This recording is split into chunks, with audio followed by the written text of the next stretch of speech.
أعوذ بالله من الشيطان الرجيم. بسم الله الرحمن الرحيم. الحمد لله الذي هدانا لهذا وما كنا لنهتدي لولا أن هدانا الله لقد جاءت رسل ربنا بالحق.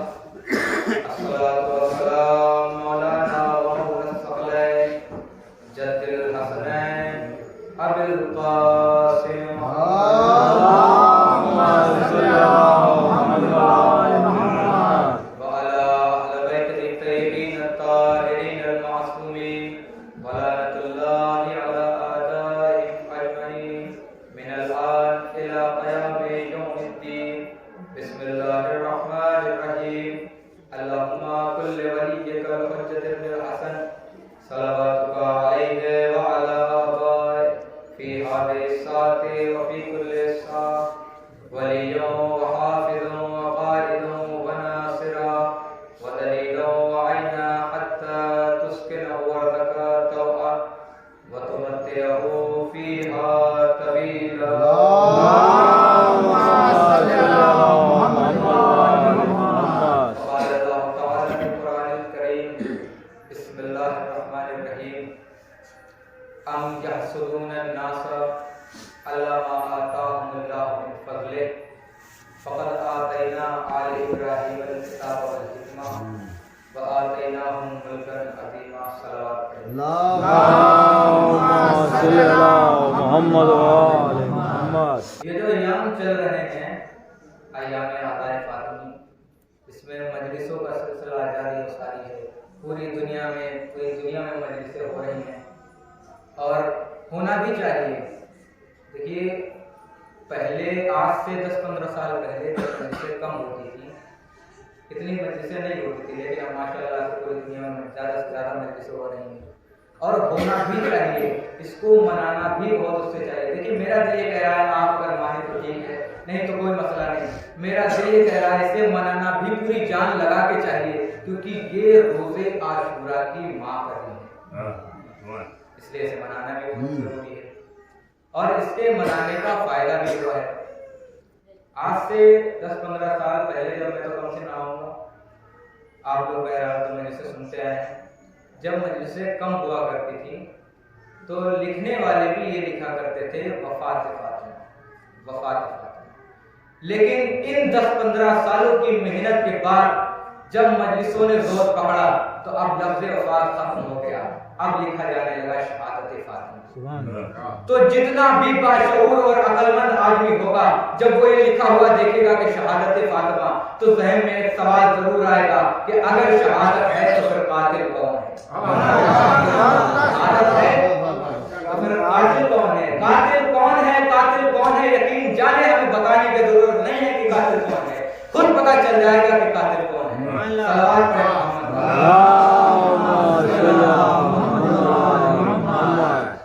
اللہ نے قرآن میں ارشاد فرمایا، جو آیت ابھی میں نے آپ کے سامنے رکھی، ام یحسدون الناس علی ما آتاهم اللہ من فضلہ. یہ لوگ ایک دوسرے سے حسد کرتے ہیں، اللہ جسے چاہے اپنے فضل سے نواز دے. اس کے بعد فقط آتینا آل ابراہیم الکتاب والحکمہ، ہم نے آل ابراہیم کو کتاب و حکمت عطا کیا. اس کے بعد فرماتا ہے وآتیناہم ملکا عظیما، اور ہم نے انہیں ملک عظیم دیا. اب یہ لوگ ایک دوسرے سے حسد کرتے ہیں. دیکھیے حسد محسوس سے اس چیز پر ہوتا ہے جو چیز محسوس سے چھینی جا سکے. مثلا آپ کو کسی کی دولت سے حسد ہے، دولت چھینی جا سکتی ہے. مال سے حسد ہے، مال چھینا جا سکتا ہے. جاگیر سے حسد ہے، جاگیر چھینی جا سکتی ہے. حتیٰ کہ اولاد سے حسد ہے، اولاد بھی چھینی جا سکتی ہے. چھینی بہانے مار سکتے ہیں، ختم کر سکتے ہیں، یا اس کے دل میں اتنی نفرت بھر دے کہ وہ آپ کی ہو کے بھی آپ کی نہ رہے. تو اولاد سے حسد چھینی جا سکتی ہے، مال سے حسد چھینا جا سکتا ہے. بادشاہ سے حسد چھینی جا سکتی ہے، سلیکشن سے حسد چھینا جا سکتا ہے، حکومت سے حسد چھینا جا سکتا ہے۔ اللہ کہہ رہا ہے کہ ہم جسے چاہیں اپنے فضل سے نواز دیں، تو حسد کرتے ہو تو کرتے رہو، آخر میں نتیجہ یہ نکالوں گا کہ حسد کے مارو حسد کرتے رہو، حسد کی وجہ سے تخت خلافت چھین سکتے ہو، سلونی کا دعویٰ نہیں۔ سبحان اللہ۔ حسد کے مارو حسد کرتے رہو، حسد کی وجہ سے تخت خلافت چھین سکتے ہو، سلونی کا دعویٰ نہیں۔ اور اگلا جملہ سنیے گا، شاید آپ محسوس کریں تو محسوس ہو جائے کہ حسد کے مارو حسد کی وجہ سے تخت خلافت چھین سکتے ہو، سلونی کا دعویٰ نہیں۔ حسد کے مارو کب تک حسد کرو گے؟ حسد کی وجہ سے باغ فدر چھین سکتے ہو، ملک جنت نہیں۔ سبحان اللہ۔ یا علی یا علی یا علی اللہم صلی علی محمد و آل محمد۔ کب تک حسد کرو گے؟ حسد کی وجہ سے باغ فدر تو چھین سکتے ہو، ملک جنت نہیں۔ اچھا، میں نے حسد کا انتخاب اس لیے کیونکہ بی بی نے جب بار بار دربار میں خطبہ دیا تو حسد کا تذکرہ کیا ہے۔ اسلام میں، شریعت میں حسد کی بالکل کوئی گنجائش ہی نہیں ہے۔ ہاں، آپ کو رشک ہونا چاہیے۔ رشک مثلا آپ نے دیکھا، میں نے دیکھا کسی کو بہت اچھی مجلس پڑھتے ہوئے، اور بہت اچھی مجلس پڑھتا ہے، اللہ اسے اور دے اور پڑھوائے، اللہ مجھے بھی ایسا بنائے کہ میں بھی پڑھ سکوں، یہ ہے رشک۔ میں نے دیکھا کہ کسی نے بہت بڑا مجلس کا پروگرام کیا، ہم رشک کریں کہ یار اس نے اتنی بڑی مجلس کرائی، اتنا تگڑا پروگرام کیا، اللہ اسے اور دے اور بڑا پروگرام کرے، اللہ مجھے بھی دے کہ میں بھی کر سکوں۔ یہ نہیں ہونا چاہیے کہ اس کا بھی ختم ہو جائے، میرا بھی ختم ہو جائے۔ اگر یہ ہوگا تو آپ ختم ہو جائیں گے، لیکن سامنے والے کا کچھ ختم نہیں ہوگا۔ اللہ کہہ رہا کہ ہم جسے چاہیں اپنے فضل سے نواز دیں۔ اب اللہ نے انہیں نوازا کیسے ہے، بس وہ سنیے، بڑی توجہ، 10 سے 15 منٹ آپ کی گفتگو اسی پہ رہے گی۔ اللہ کہہ رہا ہے کہ ہم جسے چاہیں اپنے فضل سے نواز دیں۔ اچھا، اللہ قرآن کریم میں بہت سی جگہوں پر قسمیں کھاتی ہیں، مثلا والعصر، زمانے کی قسم، اس کے بعد فرماتا ہے بسم اللہ الرحمن الرحیم، والشمس وضحاها والقمر اذا تلاها والنهار اذا جلاها واللیل اذا یغشاها والسماء وما بناها والارض وما طحاها والنفس وما سواها۔ اچھا، ہمارے عام طور پر عرف عام میں قسم کھائی کس چیز کی جاتی ہے؟ قسم دو ہی چیزوں کی کھائی جاتی ہے، توجہ رکھیے، یا تو قسم اس کی کھائی جاتی ہے کہ جس سے محبت بہت ہے، یا قسم اس کی کھائی جاتی ہے کہ جو محترم ہو۔ تو دو ہی چیزوں کی قسم کھائی جاتی ہے، یا تو قسم محبت کی کھائی گئی یا تو محترم کی۔ اب اللہ قسمیں کھا رہا ہے، کس کی قسم کھا رہا ہے؟ سورج کی قسم، چاند کی قسم، ستاروں کی قسم، رات کی قسم، دن کی قسم۔ اچھا، آپ لوگ قسم جو کھاتے ہیں، میں قسمیں نہیں کھا رہا، میں ایک بات واضح کر رہا ہوں، کہیں آپ لوگ سمجھے کہ میں قسمیں کھا رہا ہوں۔ اب عام طور پر جب انسان قسم کھاتا ہے تو کہتا ہے اپنی اولاد کی قسم۔ کب آدمی اعتبار کرتا ہے؟ جس سے محبت بہت ہو، اس کی قسم کھاتا ہے۔ اچھا، آپ میں سے کبھی کسی نے یہ تھوڑی کہا ہے کہ تیری اولاد کی قسم، یا تیرے باپ کی قسم، یا تیری ماں کی قسم، لڑنے کو تیار ہو جائے کہ اپنے کو مار، ہماری قسمیں کیوں کھا رہا ہے؟ تو قسم پر آدمی اعتبار کب کرتا ہے؟ اس کی قسم کھاتا ہے کہ جس سے محبت بہت ہو یا وہ محترم بہت ہو۔ اب اللہ قسمیں کھا رہا ہے، تو جن کی اللہ قسمیں کھا رہا ہے یا تو محبت بہت ہے یا محترم بہت ہے۔ اب آپ لوگ جو قسم کھاتے ہیں، احترام سب کا اپنی جگہ ہے، ہمارے یہاں جو قسم کھائی جاتی ہے ہم لوگ کھاتے ہیں قرآن کی قسم۔ آپ میں سے کسی نے کہا ہے کہ مندر کی قسم، کسی نے کہا ہے کہ گیتا کی قسم، کہا نہیں۔ کیوں کھاتے ہیں ان کی قسمیں؟ آپ کہتے ہیں قرآن کی قسم، آپ کہتے ہیں علم کی قسم، آپ کہتے ہیں ممبر کی قسم۔ کیوں کھاتے ہیں ان کی قسمیں؟ کیونکہ یہ محترم بہت ہیں۔ تو قسم دو ہی چیزوں کی کھائی گئی، یا تو محبت کی یا تو محترم کی۔ اب اللہ قسمیں کھا رہا ہے، یا تو محترم بہت ہے یا محبت بہت ہے۔ تو اللہ کہہ رہا والشمس وضحاها، سورج کی قسم اور اس کی روشنی کی قسم، والقمر اذا تلاها، چاند کی قسم جب وہ سورج کے پیچھے پیچھے چلا آیا، والنہار اذا جلاها، دن کی قسم جب اس نے روشن میں روشنی پھیلائی، واللیل اذا یغشاہا، رات کی قسم جب تاریکی چھا گئی، والسماء وما بناہا، آسمان کی قسم اور اسے بنانے والے کی قسم، والارض وما طحاہا، زمین کی قسم اور اسے بچھانے والے کی قسم، والنفس وما سواہا، نفس کی قسم اور اسے معتدل کرنے والے کی قسم، اسے اعتدال پسند بنانے والے کی قسم۔ اللہ قسم کھا رہا ہے، اس کے بعد پھر قسم کھاتا ہے، والتین، تین کی قسم، والزیتون، زیتون کی قسم، وطور سنین، طور سینہ کی قسم، وہذا البلد الامین، اس شہر امن کی قسم۔ بار بار اللہ قسمیں کھا رہا ہے، اس کے بعد پھر کہتا ہے والقلم، قلم کی قسم۔ تو اللہ جن کی قسمیں کھا رہا ہے یا تو محبت بہت ہے یا تو محترم بہت ہے۔ اب اگر انہی کے بارے میں بتانے پر بحث کی جائے یا اور ان کے بنانے پر گفتگو کی جائے تو میں نتیجہ یہ نکالوں گا، تو جنہیں اللہ نے بنایا وہ بہت بڑے ہوں گے نا، وہ بہت محترم ہوں گے نا۔ جنہیں اللہ نے بنایا، جن کی قسمیں اللہ نے کھائی، انہی کے بارے میں اللہ کہہ رہا ہے بزبان شہزادی، یا ملائکتی وسکان السماواتی انی ما خلقت السماء مبنیہ ولا الارض مبنیہ ولا قمرا منیرا ولا شمس مضیہ ولا فلک یدور ولا سبحان اللہ ولا فلک یجری الا فی محبت هؤلاء الخمسة الذین هم تحت القصاص۔ صلوات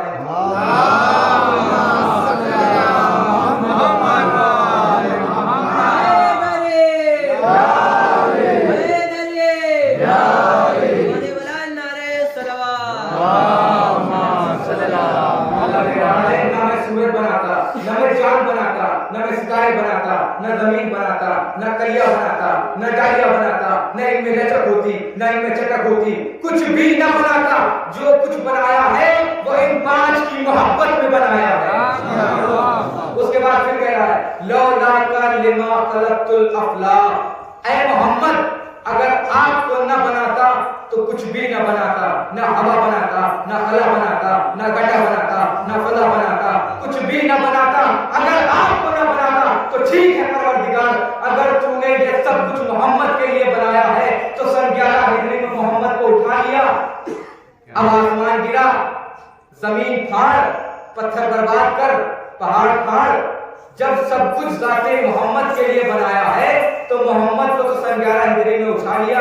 اب یہ کائنات کیوں موجود ہے؟ شاید پروردگار آواز دے کہ مجھ سے نہ پوچھو، میرے محمد سے پوچھو، وہ بتائے گا جن کے لیے بنایا ہے۔ ہم بارگاہ نبوت میں حاضر ہوئے، یا نبی اللہ جب یہ سب کچھ آپ کے لیے بنایا ہے تو آپ کو تو سن 11 ہجری میں اٹھا لیا، اب یہ کائنات کیوں موجود ہے؟ عجب نہیں کہ محمد آواز دے اولنا محمد، اوسطنا محمد، آخرنا محمد، کلنا محمد، میرا پہلا بھی محمد، میرا اوسط بھی محمد، میرا آخر بھی محمد، ہم سب کے سب محمد ہیں۔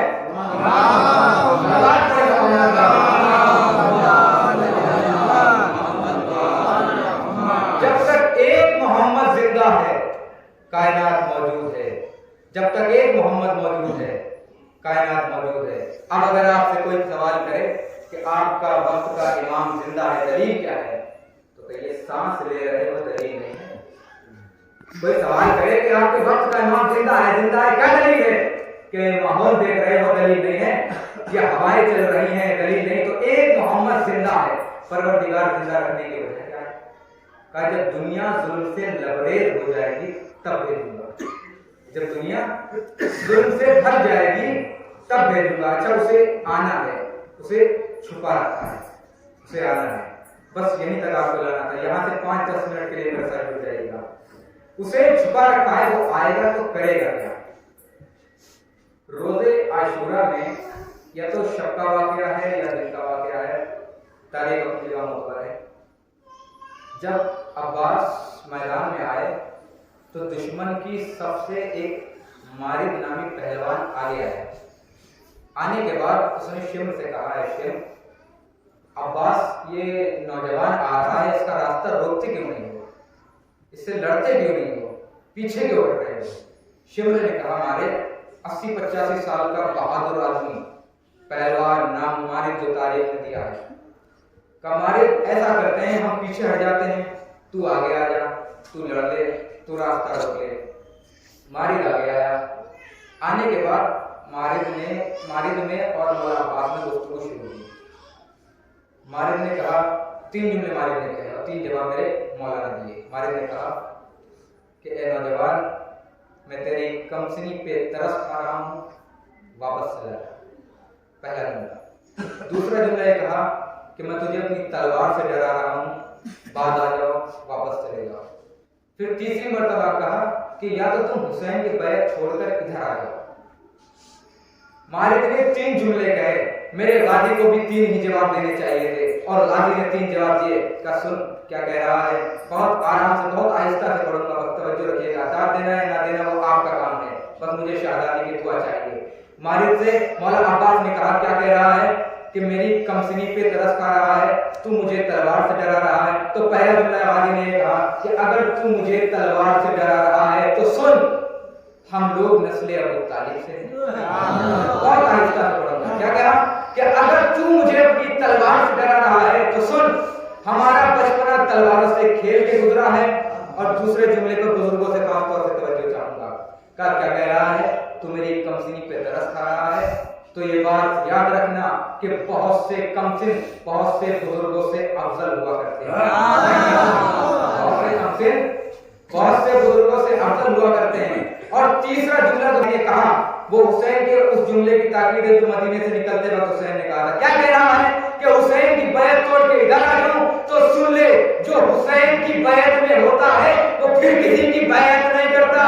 اور غازی کا یہ جملہ حسین کے اس جملے کی تائید ہے جو حسین نے مدینے سے نکلتے وقت فرمایا تھا کہ مجھ جیسا تجھ جیسے کی بیعت نہیں کر سکتا. اور غازی نے کربلا میں اس پہ مہر لگا دی کہ جو حسین کی بیعت میں ہوتا ہے وہ پھر کسی کی بیعت نہیں کرتا. اور یہی وجہ ہے جو 1400 سال ہو گئے، 1400 سالوں سے جو حسینی ہے وہ حسینی ہے. اللہ پڑھے محمد والے.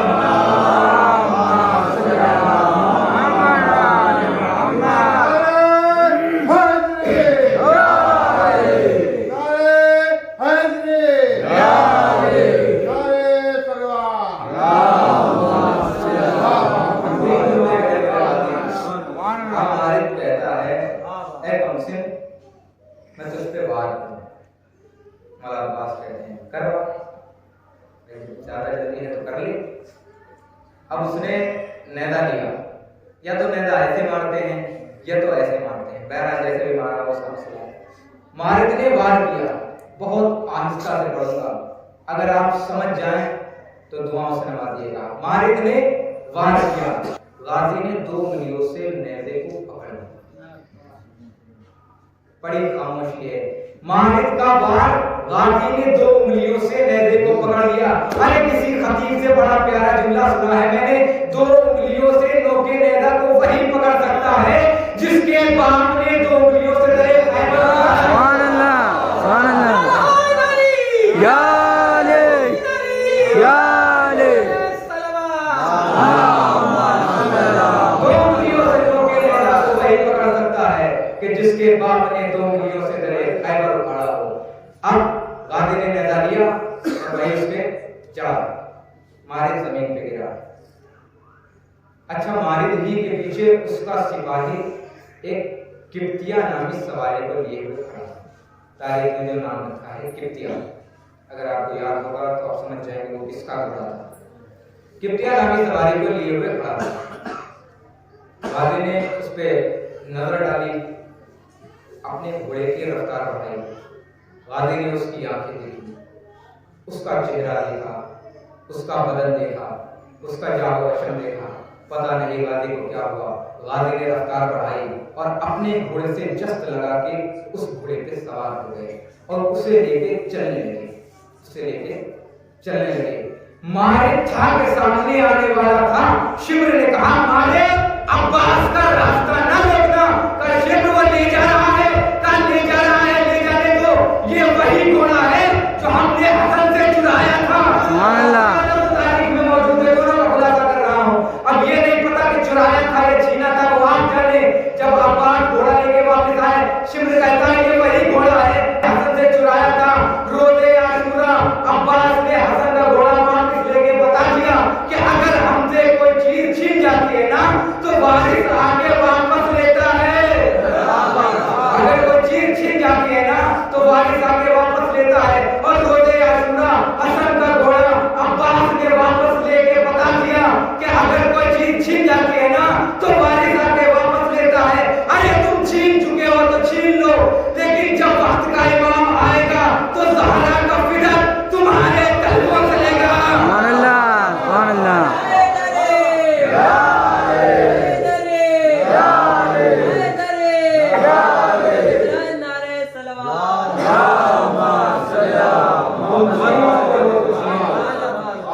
جب وقت کا امام آئے گا تو فاطمہ کا فدر واپس لے گا.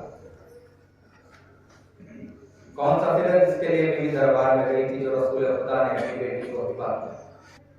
ہم لوگ لعنت کرتے ہیں. اچھا لعنت کیوں کرتے ہیں؟ کیونکہ اس وجہ سے لعنت کرتے ہیں. تو اس کا مطلب یہ ہوا کہ لعنت وہی کر سکتا ہے جس نے کبھی حق لیا نہ. ہم لوگ کیوں کرتے ہیں؟ کیونکہ ہمارا حق لیا گیا، ہماری بیوی کا حق لیا گیا. لعنت وہی انسان کر سکتا ہے جس نے کبھی حق لیا نہ ہو. ورنہ ایسے تو وہ واقعہ آپ کو یاد ہے نا کہ دربار بھرا ہوا تھا، ایک شرابی کو لایا گیا کہ حد جاری کی جائے. پورا دربار خاموش. اس نے شرط رکھ دی کہ مجھ پہ حد وہی جاری کر سکتا ہے جس نے کبھی شراب کو منہ نہ لگایا ہو. دربار میں سناٹا ہو گیا. مشکل وقت میں مشکل کشایا آیا. کہا جی کو بلاؤ حد جاری کریں. علی آیا، اکیلے نہیں آیا، اپنے دونوں بیٹوں کو لے کے آئے. ایک جانب سے حسن نے پکڑا، ایک جانب سے حسین نے پکڑا، اس پہ حد جاری کیا اور پوری دنیا کو یہ بتا دیا کہ حد وہی جاری کر سکتا ہے جو گناہ میں شریک نہ ہو. تو لعنت وہی کر سکتا ہے جس نے کبھی